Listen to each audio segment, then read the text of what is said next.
The ZF and the Canon R6 Mark II are very dissimilar cameras, and that begins right at the body style. The ZF is a cross between a retro and a model DSLR style body. It has quite a few DSLR functions. You can use it like a modern mirrorless camera, or you can choose to use the top dials and just start going slow and mount retro looking lenses like I have here. You have the option to choose it the way you like it. Surprisingly, the ZF is more of a single hand use camera than the R6 Mark II. You have almost everything on the right side of the camera. You can switch on the camera like this and have access quickly to the shutter button here. You have the front dial in here. You have the top dial to change shutter speed here. You can also use the back dial to change shutter speed or change ISO. Depends on how you want to map it. You have a front function button here, and then with the same thumb you can just come down here and access the D-pad here, the OK button here. Okay, you have the I menu here for quick access as well. Just very easy access for your thumb. On the right side, you have the playback button and the delete button. On the right side top, you actually have the ISO button here. So except for a couple of functions, most of the camera can be used single-handedly, especially if you're a right-hand shooter. So I mean, that's very convenient, but it's not so with the Canon R6 Mark II. For example, the photo to video switch is on the left side of the camera. The switch on switch off button is not exactly where the shutter button is. So as a Nikon, Sony and Fuji shooter, I had to get used to it, but not a big deal.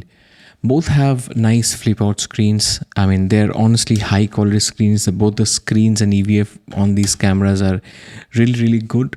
No complaints, especially at this price point at $2,000 to $2,500 US. I think both of these cameras do a great job in offering you a very vibrant, rich, accurate display. The R6 Mark II can take 2 UHS 2 cards, while the ZF can take one full-size UHS 2 SD card and one micro SD card. Because of this body style, because it's a flat body, I guess there was less space, but I give a point to Nikon for managing to find a slot for a micro SD, because you cannot treat it almost as one card that's always inbuilt. You only insert and take out your main card for your normal daily usage. Now let's get straight into image quality of both of these cameras. If I look at dynamic range, we ran a very simple test. We'll go down to -3 EV and go up by -2 EV and check the files. Underexposed the Nikon always, I expected the Nikon to do great, because typically the Nikon bodies traditionally they have been doing very well when they're underexposed. At -3 EV, the ZF retains very good color accuracy and there is less noise on the file, especially compared to the Canon. The red in the middle in real life is like how it is on this color chart, okay, even when it's when you're actually pulling the shadows up from -3 EV. So that's great. On the Canon, it turns a bit orangey. This box just above the white box at the bottom is actually not a white box. It's a slight, very light gray tone. But on the Canon, you don't see that. In fact, when Nikon maintains that light grayish tone that's there in real life on this color chart. So it can be argued that both are similar, but the ZF actually has cleaner and less noisy shadows and dark areas, but most importantly, it maintains more of those very important color and tone information. Overexposed, the ZF I think has more than one stop advantage over the Canon R6 Mark II. Again, even at +1 EV, the first two boxes are invisible. The first two boxes on the Canon R6 Mark II file are invisible to Lightroom. Lightroom could not find information on the Canon R6 file for the bottom two boxes when underexposed by +1 EV. That was surprising to me. For the Nikon, it did just fine. I could actually put the dropper on the white box and get the file to white balance. When it came to +2 EV, of course, the Nikon file did not have enough information for Lightroom to white balance for the first two boxes. Yes, on the third grade box, there was enough information for them to sort of do the white balancing. In case of Canon, it was the same. So at least till +1 EV, the Nikon can give you more information in the highlights. That's a very important thing. I did not expect it from Nikon, but because traditionally Nikon does well when underexposed, and I know from other people's conversations and their experience that the Canon R6 Mark II actually does very well when it comes to raw file and dynamic range. So, but I think if you have to push between these two files, you can push the file from the ZF much more than how much you can do the R6 Mark II files. At both ends, whether it's shadows, you get less noisy, more accurate colors, deeper colors on the ZF, and when it's overexposed by a stop, I think you can get away in most situations on the ZF, but not so on the Canon R6 Mark. I would not overexpose or underexpose Canon very heavily. I would probably underexpose the Canon by about a stop and a half, but not more than that. Now, since we are on the topic of image quality, let's talk about video. Well, when it comes to video, the Canon R6 Mark II, in my view, does better. I think I really loved the Canon C-Log 3 from coming out of the R6 Mark II. I think it gives you clean files, whether you shoot at ISO 200 or 400 or 800. Canon recommends that you shoot at ISO 800 and overexpose to the right, meaning overexpose by about a stop. But even if you go up to 3200 ISO or 6400 ISO or go down to ISO 200, ISO 400, the R6 Mark II log file is really nice. I think it doesn't have a lot of grain, and even if you see noise or grain, it's pleasant. It's nothing that really disturbs you. But remember, I'm also zooming in by almost 4.3 times. So I'm just trying to understand how the Canon R6 Mark II log file compares to the N log from NIKON Zf. So I am zooming in. In normal situation, you won't see none of the grain that I'm seeing when I'm zooming in. And even when you go down to ISO 200, for example, as long as you overexpose by a stop or so, the files, the colors coming out of the R6 Mark II are really nice. One more thing is that the Canon can actually output 4K 60 virtually uncropped internally. Not output. Internally, it can do 4K 60 uncropped. The ZF has a 1.5 times crop in 4K 60. For most cameras within this price bracket, actually unfortunately still comes with that crop when it comes to 4K 60. I think it's only the Canon R6 Mark II that does not actually come with a crop.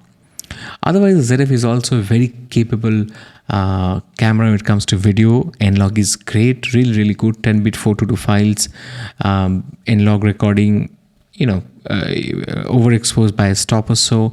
The files are fantastic. The colors are very punchy coming out of the ZF. It feels like there's a bit of noise reduction processing going on with the files coming out of the Nikon ZF. And when you're not trying to pixel peep, I think the ZF does very well. You will not have any complaints. You get that nice, soft, not without enough detail, but soft, organic looking image coming out of the ZF, which I personally prefer in most situations. When I'm shooting product or where I have to show detail, maybe the R6 Mark II will be a better choice. Remember that the Canon can actually do 6K 60 in RAW when you output to a Ninja V+. You need to output to Ninja V+, and it's a shame when you realize that it actually has a micro HDMI port. Now let's talk about the video autofocus. I found that both cameras do very well when it comes to video autofocus. Honestly, they're very smooth. They do autofocusing really well. Especially when there is a subject to detect, meaning an animal or a human being, vehicle or something like that. When the camera detects a subject, both of these cameras do very well in video autofocus. And I see that the Canon autofocus is very smooth and gradual, so it looks very natural and organic. The one thing though is that I think most of the Canon entry-level prime lenses, at least the prime lenses, make a lot of noise. They don't look refined, and so but that does not seem to impact the autofocus. The autofocus is accurate, but the experience of shooting with those lenses, for example, 35 or the 85 or even the 51.2 is a bit, it feels unrefined. Now, because we're talking about autofocus, okay, let's talk about it deeply. When it comes to subject detect, these are great autofocusing cameras, both of them. I got 79 shots in focus on the ZF out of 86 shots. And I got 82 shots in focus out of the Canon R6 Mark II out of 92 shots. So they're almost neck to neck, but the Nikon is perhaps slightly better going by percentage. I know autofocus in these bodies are so good that I did not, actually test them in normal daylight situations where you wouldn't see a difference, because both of them will perform so well. You'll not be able to make an actual difference between the performance of these two cameras. That's why I chose low light, fast shooting, high ISO autofocusing situations. Find out if there is, when pushed, what's the difference. I think there is a bit of difference. The ZF is slightly faster, slightly more accurate. Even out of those 82 shots, the other Canon R6II got in focus. There were actually a few, at least 10 out of the shots in focus that seemed just slightly maybe out of focus. You're like, it looks in focus, but maybe it's not completely in focus, but you give it a pass. Which is why overall I'd keep the ZF ahead of the R6 Mark II in those situations. But it's probably when you're pushing the cameras, literally pushing them so hard, that you see the difference. Otherwise, they're very good. Now, when it comes to tracking small objects, oh man, the R6 Mark II actually struggled. It did not do very well. I don't think it's capability issue. I don't think it's camera's pure raw capability issue. I think it's an implementation. I had eye autofocus and object tracking set on two different buttons on the Canon R6 Mark II. And on the ZF, I just had the 3D tracking facility on with IAF activated. The R6 Mark II could not really focus on the tip. The ZF, on the other hand, was quick and accurate. Not only that, I actually deliberately underexposed the ZF even further just to show how easy it was for the ZF to execute this. And it was just in focus, and it was focusing on the tip. Now, I want to talk about a couple of good things about the Canon. First is that if there's a function that is switched off because another function is switched on, the camera actually tells you that one particular option is not available because some other setting is on. So you can look for that setting and change the setting and then get back to the other setting which you had disabled or grayed out. The other thing is that you actually have a lock button right next to the on button. At times it's kind of, you don't know if you're slightly not careful, you're putting the camera on lock. But the good thing is that you can quickly lock your settings, especially when shooting video. Even if you touch the dials, you're not going to mess up your settings. It's very, very important. So good thing. Now, a few stupid things, honestly. When you open the battery door, the camera just switches off. So if the camera overheats, you cannot keep the battery door open, which most of us would like to do. Actually, a few days back when I was using my A7 Mark IV with a chat with Matt Irwin, and you will see it on his channel, the A7 Mark IV actually overheated. Right, so what I did was I just opened all the doors on the body of the camera. Had it been a Canon, if you had opened the door, the camera will just switch off. So if you want to switch off your Canon R6 Mark II, you can do it both ways. You can switch it off from the actual switch on, switch off button, or you can just open the car door, the battery door. Let's talk about the ergonomics. The Canon R6 Mark II has a traditional style body, and it's so easier to hold and attach bigger lenses to it.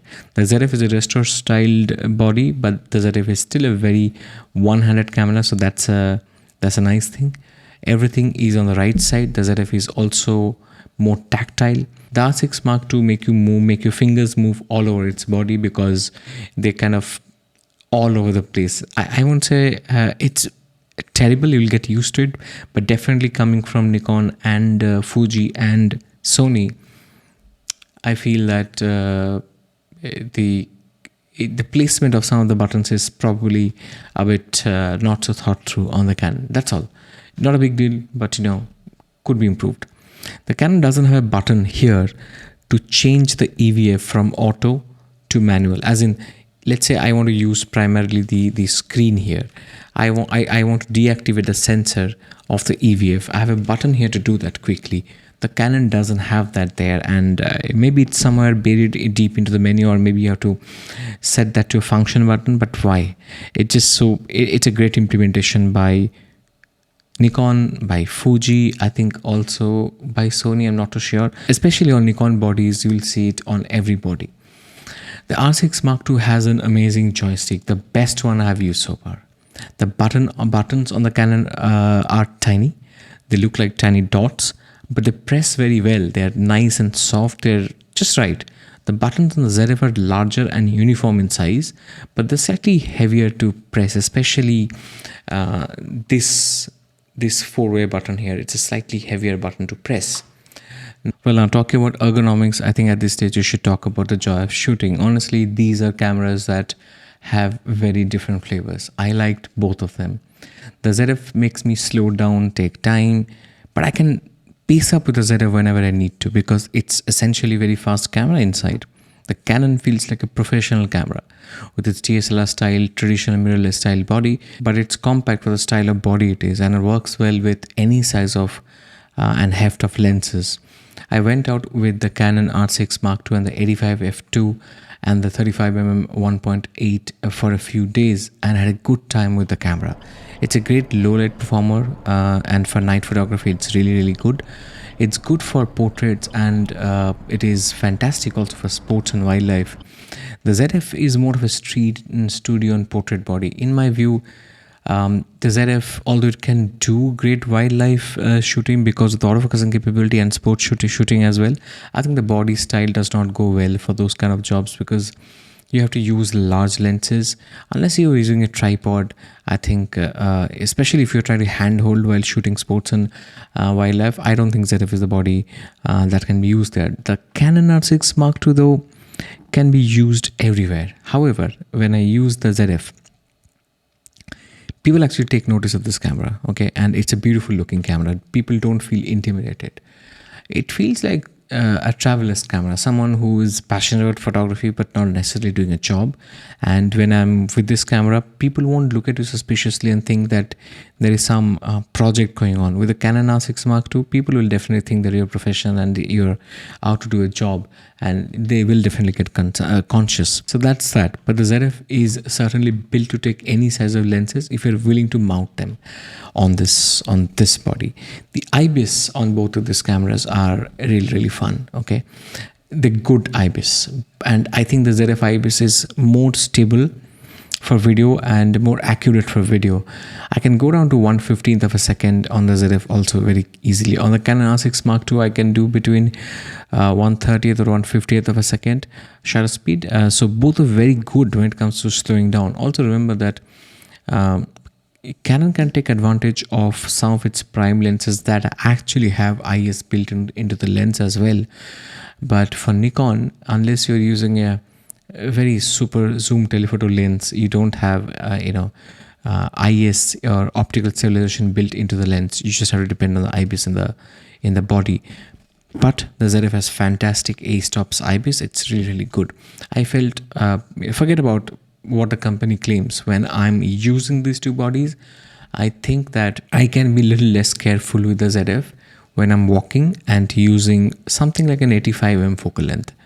That's really good. I can be a little less careful with this setup because I think the IBIS works overall better. The ZF is built. Let's talk about the build, okay? At this point, we should definitely talk about the build. The ZF is built so well. The Canon feels hollow and plasticky, honestly. And then the plastic feeling makes you feel that the camera looks and feels cheap. Definitely, the Canon cameras are not cheap. But I don't like the fact they don't look as premium as the Nikons do. Or even the Fujis do. Fujis and Nikons look very premium. Being a full-sized, traditional-looking mirrorless camera, the R6 Mark II, I think cheapens it out in few situations. Like, for example, how the body feels, how hollow the body feels. the fact that there are conversations of the hot shoe mount of the R5 and the R6 coming off after a couple of years. The R6 Mark II have been out, is out for about a year or so. So it remains to be seen what happens with the hot shoe mount there. But these are concerns that, and then the, HDMI port, a tiny micro HDMI port. It's like, it makes you feel like Canon cheaped out, whenever they found an opportunity. That doesn't make you feel great about it. I think somewhere it definitely pulls experience down. That plasticky feel on a professional style body, $2,500 not great. Lastly, I think when you are comparing these two bodies and therefore these two ecosystems, you have to talk about the overall ecosystem and the lenses. I think Canon have been selfish or too aggressive. Take your pick. When it comes to the ecosystem, I have so many amazing Z mount lenses, F mount lenses to mount on the ZF. I also have third-party manual focus lenses that will go directly on the Z mount. I have third-party autofocus lenses that will go directly on the ZF. I can actually use my Sony lenses and adapt it to my ZF via an E2Z adapter. Case in point, this is actually a manual focus lens, but for the Sony mount, I bought it for the, what I do is I buy Sony mount cheap manual focus lenses, and when needed I adapt them to my Nikon lenses, so I can use it in both systems. Great. So the lens options right now, Nikon right now has 44 lenses already natively just by Nikon. Tamron, Viltrox, TT Artisan, 7 Artisans, Venus Optics, Voigtlander. I think old f-mount Nikon lenses. The list just goes on. I have Tamron lenses, like I have the 35 1.4 Tamron f-mount adapted. I'm still going very strong on the Z6 II, the Z8 and the ZF. So I have so many lenses to choose from, and lenses they're all different. There's not a single bad lens out in the world. Lenses are just different. Lenses are like women. Everyone is beautiful in their own ways, okay? And don't tell this to your wife.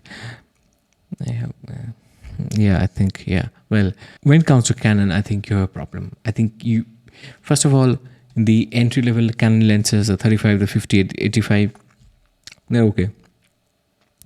The good lenses, they're not great lenses. Compare that with the 50 and 35 on the on Panasonic's L mount. Okay, look at Nikon 50, 30, 24, 20, 85 primes, 1.8 primes. Look at Fuji's 23 1.4, 33 1.4, 56 1.2. Fantastic lenses. Even the 18mm Fuji lens, fantastic lenses. Really, really good. I don't think the Canon entry-level 1.8 lenses are at that level. I don't think that at all. And they're good value for money. Some of them has IS inbuilt. Some of them has macro capabilities. But overall, the lenses feel cheap. They're not built to last. I don't think they're built to last. And so that's one option for you. Go for those lenses, or spend all your money in the very expensive 1.2 lenses, or f2 zooms or 2.8 zooms. Canon definitely needs to offer more high quality glass options at a more affordable price to photographers, so that young photographers and beginners can actually pick up a Canon, be happy with what they are getting, and feel satisfied with everything they've bought from Canon. I think I would say that you just you don't have options in the Canon system. And it's about time that Canon, being the largest camera manufacturing company, the biggest, the brand with the biggest market share, I think they can be slightly more large-hearted. Definitely. It doesn't make sense for me. Look at Fuji. Great job. They just got 5% market share. Fantastic job. Even Panasonic has an L mount alliance. So people have options in all these systems except for Canon users. You have to either go for the EF mount, or you have to go for the RF mount. RF mount, very expensive. So in conclusion, it's again, these conclusions are difficult to make because there's so much personal considerations involved in these conversations. But I simply feel that you have Canon lenses, a lot of them, go for Canon. If you are used to the Canon system, go for Canon. If you know how to edit Canon files, go for Canon. But if you have been in Nikon I mean, if you go to Canon system, maybe you'll have to, the files will be different, definitely. So, and you'll have to get used to them. But do ask Canon to do better as a company and to offer more to consumers if you're watching this.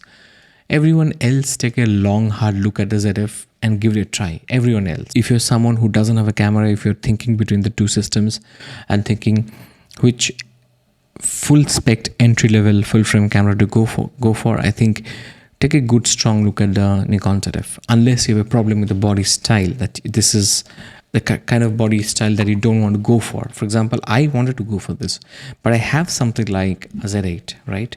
I have this. I have also a crop sensor camera, the Z30. So because if I didn't have the Z8 or the Z30 or the Z6II, I probably wouldn't have gone for this. I would have prioritized the Z6 Mark III. But then because I have those other bodies, I'm happy that I also have this as an option.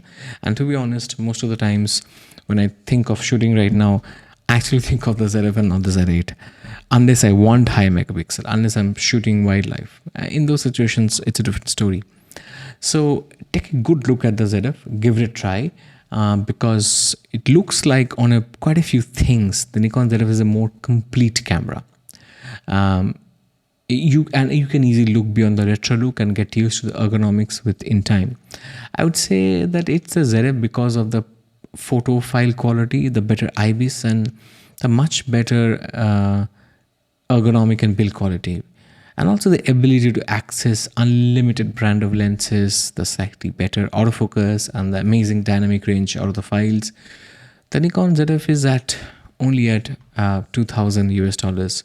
Seems like an incredible bargain. The Canon R6 Mark II, again, is a fantastic camera, especially if you're shooting video. I think I would prefer video where you care about the detail. I think I would prefer the Canon R6 Mark II over the Nikon ZF. If you want 4K 60,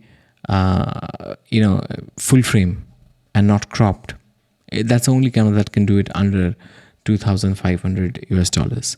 So the Canon is a great bargain, and I think for the capabilities that this R6II possesses, yes, there are some compromises, ecosystem-based compromises that you have to sort of handle.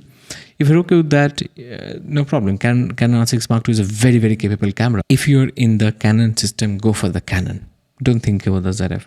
If you're looking for a retro style camera, go for the ZF. If you're a Sony shooter, you want to have better file quality, you can go for either of them. But I think the Sony files act a little bit like the Nikon files, not like the Canon files.